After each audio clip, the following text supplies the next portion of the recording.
All right, my dear BIBLEin365 brothers and sisters, we have arrived at the book of Lamentations, which, by the way, is the very reason why the prophet Jeremiah was referred to as the weeping prophet.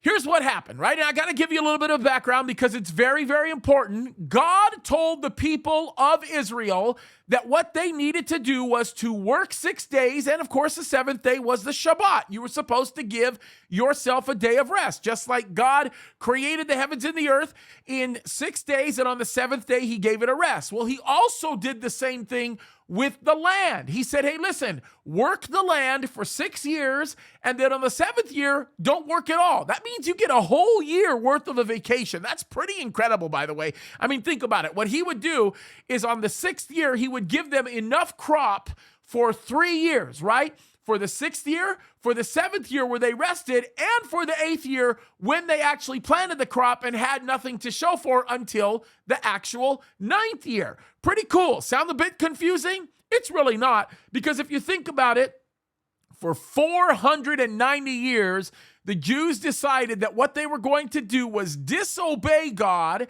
and not give the land of rest because they actually got a whole bunch of extra crop and they took that and sold it and made a bunch of money. And I'm not so sure that I would get on their case over that, in that it's bad to disobey God, but greed settles in pretty easily, and I'm not saying that we probably wouldn't do the same thing. Not that I'm justifying it, and certainly not that it's right. Now here comes Jeremiah. And Jeremiah goes to the southern kingdom. Remember, you had 10 tribes to the north. They were referred to as the northern kingdom, which was, of course, was referred to as Israel. And then you had the southern kingdom, which were 2 tribes to the south, who was, of course, referred to as Judah. Now, it's interesting. Some people say 3 because of the existence of Levi, but Levi didn't really count. Anyway, that's a whole other story. Either way, Jeremiah comes onto the scene and he says, hey, listen, God is telling you right now, for 490 years, you have not given the land a rest, and you need to repent and stop that nonsense. Otherwise, if you don't, I, the Lord, am going to claim that 70 years that you've owed me over the last 490 years, and I'm going to make the Babylonians come in, rip you out of the land, and the land will be desolate because I am going to force that land to have its rest. And of course, the southern kingdom, those of the southern kingdom did not listen, and Babylon came in and did some pretty horrible things. To be very specific, Nebuchadnezzar gets involved at 605 BC, and in that first siege, that would have been the siege where the prophet Daniel was taken away. Then you have the siege of 595 to 597, which of course was the siege where Ezekiel was taken away. Now, when we get to 586, that's when it leads up to the 9th of Av, 586 BC, where the temple was actually destroyed by Nebuchadnezzar, and literally almost 1 million men, women, and children were killed in Jerusalem as a result of the ending of Nebuchadnezzar's siege. Now, Jeremiah spent his whole life warning them that this day would come. They did not listen. They persecuted him. They beat him up. They tore him up.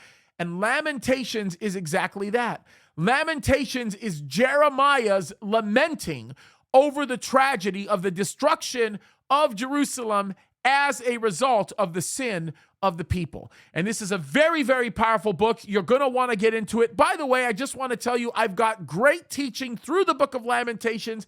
You can go to CalvaryChapelSignalHill.com. You can go to JamesKaddis.com. You can go to LightOnTheHillRadio.com. You can download our app. And of course, we have this teaching everywhere you can get it.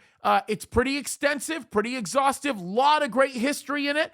And if you are interested in the early history of the nation of Israel, you will be interested in this. And if you're interested in government and politics, you're going to really love the book of Lamentations. So there it is, folks. Obviously, it's there.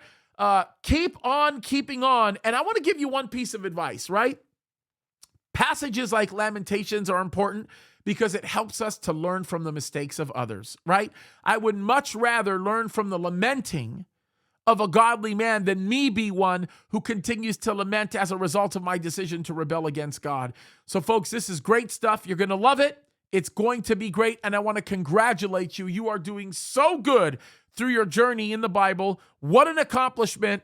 You're getting close. God bless you.